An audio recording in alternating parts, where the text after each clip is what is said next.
صدق اللہ مولانا العظیم ان اللہ وملائکتہ یصلون علی النبی یا ایہا الذین آمنوا صلوا علیہ وسلموا تسلیما الصلاۃ والسلام علیک یا سیدی یا رسول علی آلک واصحابک یا سیدی یا نبی الصلاۃ والسلام علیک یا سیدی یا رحمۃ للعالمین وعلی آلک واصحابک یا سیدی یا حمد و صلوات کے بعد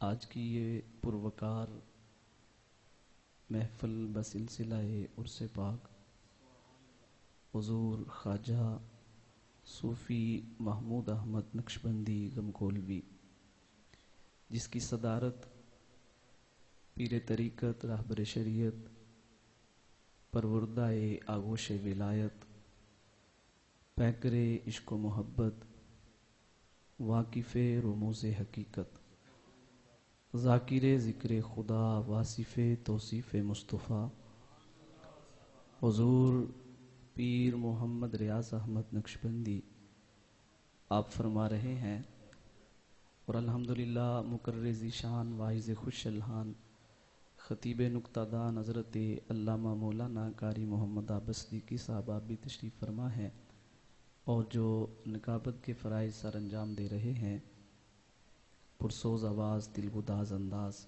انتہائی محترم حافظ محمد جبران صاحب نقشبندی آپ بھی تشریف فرما ہیں۔ اصل بات تو یہ، میں تو محفل سننے کے لیے آیا تھا، لیکن الامر فوق الادب کے تحت ایک دو بات سماعت فرما لیں۔ اس لمبی بات نہیں ہوگی، انشاءاللہ ایک دو بات عرض کر کے ہی میں اپنی حاضری مکمل کروں گا۔ اللہ تعالیٰ نے ارشاد فرمایا، یا ایھا الذین آمنوا اتقوا اللہ۔ اس کا سادہ سا ترجمہ یہ ہے، اللہ فرما رہا ہے کہ اے ایمان والو نیک بن جاؤ۔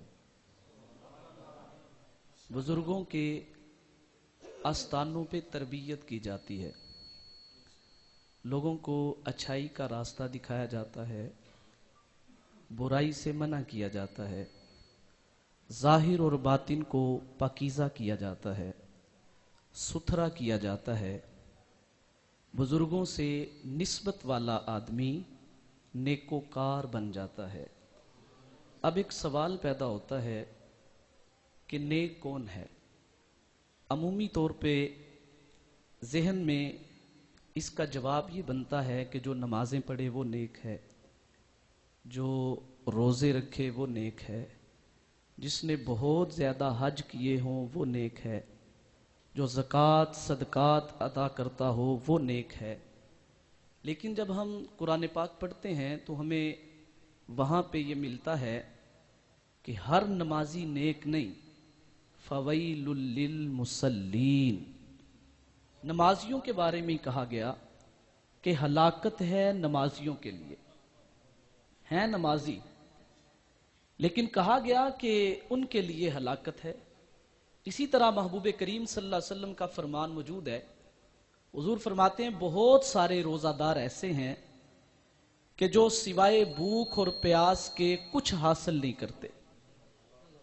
تو پتہ چلا کہ نماز، روزہ، یہ سارے اعمال اپنی جگہ پہ، لیکن یہ کام کرنے والے کو ہم نیک نہیں کہہ سکتے۔ نیکی کا تصور کچھ اور ہے۔ اگر نیکی صرف ان اعمال کا نام ہوتا تو حضرت بابا بلے شاہ کبھی نہ کہتے کہ لو بھی پیتی جاندے ہو تے حج بھی کیتی جاندے ہو، کھو کے مال یتیماں دا تے پج مسیتی جاندے ہو، پھٹ دلاں دے سیندے نہیں تے ٹوپیاں سیتی جاندے ہو، نفس تے چھری پھیر دے نہیں تے بکرے کیتی جاندے ہو، فرض پلائی بیٹھے ہو تے نفلاں نیتی جاندے ہو، او دسو تے صحیح بلے نوں اے کی کیتی جاندے ہو۔ اللہ نے کہا کہ نیک بنو۔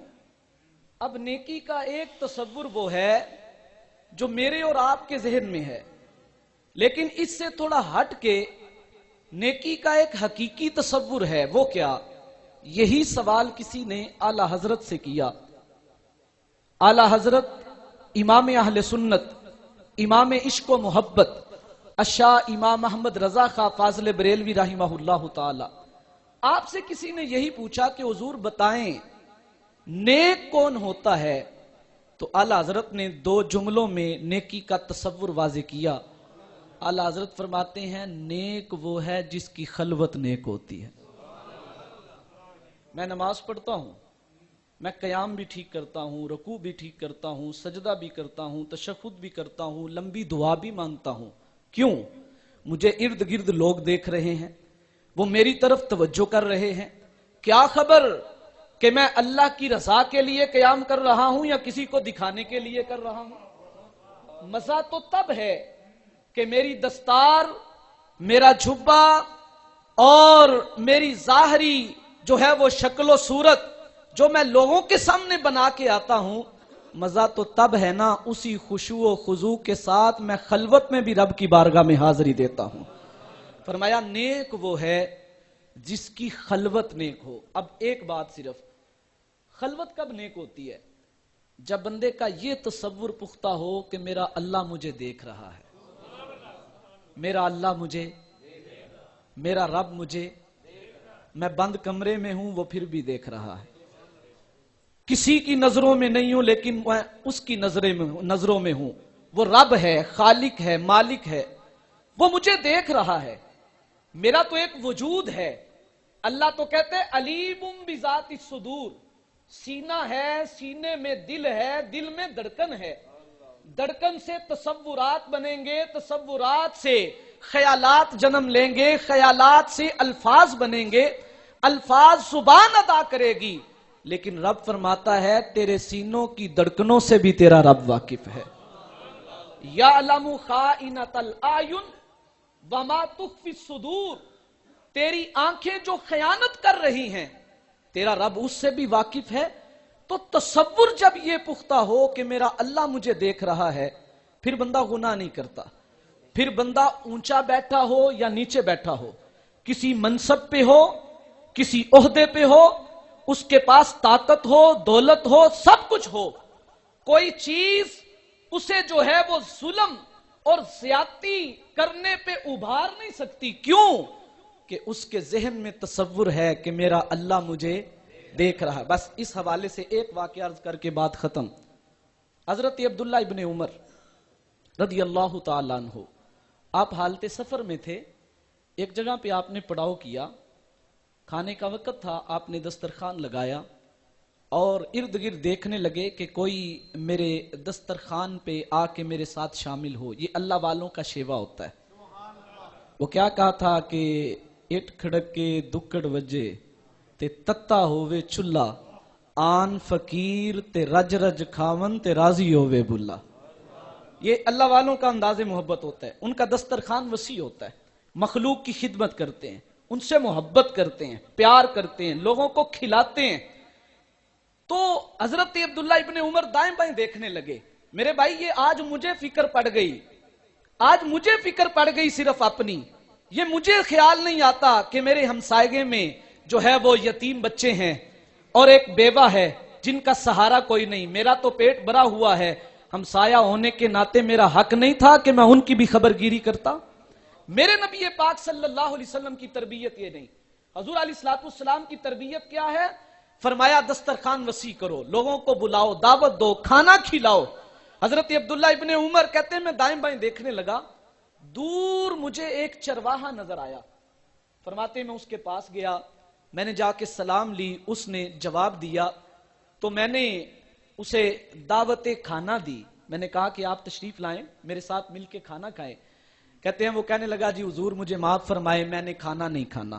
آپ فرماتے ہیں کہ میں نے اسے کہا یار تو مسلمان ہے، میں بھی مسلمان ہوں، اور حضور کا فرمان ہے کہ جب کوئی مسلمان دعوت دے تو اس کی دعوت کو، یہ نہیں کہا کہ چودھری دعوت دے تو پھر قبول کرنا ہے، یہ بھی نہیں کہا کہ ایم پی اے دعوت دے تو پھر قبول کرنا ہے. یہ کہا ہے کہ مسلمان ٹوٹا ہوا جوتا بھی کیوں نہ ہو، پھٹے ہوئے کپڑے بھی کیوں نہ ہو، زمانہ نہیں جانتا تو کوئی بات نہیں، مزدور ہے لیکن رب کی نگاہوں میں اس کا مقام کیا ہے تجھے کیا خبر ہو. کہا مسلمان دعوت دے تو اس کی دعوت کو قبول کرو. اور آپ نے فرمایا کہ تو مسلمان ہے، سلام کے جواب سے مجھے خبر ہوئی، تو کیوں میری دعوت قبول نہیں کرتا؟ یا تو میری دعوت قبول کر یا پھر مجھے معقول جواب دے کہ تو میرے ساتھ کھانا کیوں نہیں کھانا چاہتا؟ تو اس نے عرض کیا حضور میں نے روزہ رکھا ہوا ہے. میں نے کیا کیا ہوا ہے؟ روزہ رکھا ہوا ہے. صحرا عرب کا، تپتی ہوئی دھوپ، اور یہ فرض روزہ نہیں تھا. اگر رمضان کا مہینہ ہوتا، سفر کی وجہ سے حضرت عبداللہ ابن عمر نے روزہ نہیں رکھا تھا. اس مسئلے کا تو پتا تھا نا کہ یہ بندہ مقیم ہے، تو کبھی بھی دعوت کھانا نہ دی جاتی. یہ نفلی روزہ تھا. آج میں ایسی والے کمرے میں بیٹھ کے کہتا ہوں کہ مجھ سے روزہ نہیں رکھا جاتا. میرے بھائی کس کو دھوکہ دے رہے ہو؟ لا تکلف نفس الا وسعها. اللہ نے فرمایا ہر جان کو اتنی تکلیف ہے جتنی اس میں وسعت ہے. اگر تیرے اندر طاقت نہ ہوتی تو پھر تجھ پہ روزہ بھی فرض نہ ہوتا. اگر تیرے اندر طاقت ہے تو اس نے تجھ پہ روزہ رکھنا فرض کیا ہے. بہرحال آمدم برسر مطلب حضرت عبداللہ ابن عمر نے دعوت دی. اس نے کہا حضور روزہ رکھا ہوا ہے، اور یہ نفلی روزہ تھا. آپ بڑے حیران ہوئے. آپ نے کہا یار مزدور آدمی ہے، کتنا مشقت برا کام کر رہا ہے، بکریاں چرا رہا ہے تپتی ہوئے جو ہے وہ دھوپ میں، صحرا میں، تو اس نے روزہ رکھا ہوا ہے.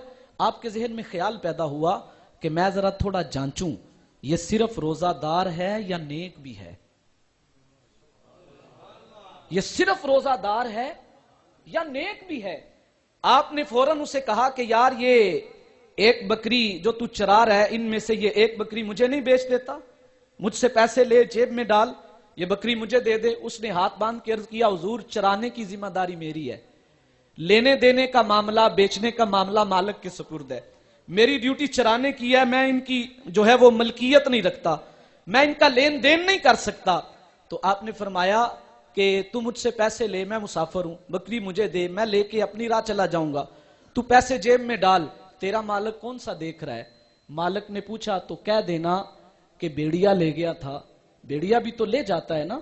تو اس نے رو کے عرض کیا حضور اس مالک کو تو کہوں گا بیڑیا لے گیا، اس مالک کو کیا جواب دوں گا؟ اس کو کیا جواب دوں گا؟ آپ فرماتے ہیں ان لفظوں نے مجھے بتایا کہ بندہ نیک ہے. کہتے ہیں میں نے پتہ کیا، اس کے مالک کے پاس گیا، میں نے پیسے دے کے خریدا اس کو، جو ریوڑ چراتا تھا اس کو بھی خریدا. جب وہ واپس آیا میں نے کہا آج سے تو بھی آزاد ہے، یہ سارا مال بھی تیری ملک میں ہے. اس نے کہا حضور غلامی سے آزادی بہت بڑی نعمت ہے، آپ نے مجھے غلامی سے آزادی دی، میں احسان مند ہوں، اتنا مال دینے کی ضرورت کیا ہے؟ حضرت عبداللہ ابن عمر فرماتے ہیں اس میں میرا کمال نہیں، اس میں تیرا ہی کمال ہے. تو نے اللہ کا وہ فرمان نہیں سنا وَيَرْزُقُهُ مِنْ حَيْثُ لَا يَحْتَسِبُ. جو تقوی اختیار کرتا ہے، جو اس کا ڈر اور خشیت اپنے دل میں بٹھا لیتا ہے، اللہ وہاں سے رزق دیتا ہے جہاں سے اس کا گمان بھی نہیں ہوتا. وآخر دعوانا الحمدللہ.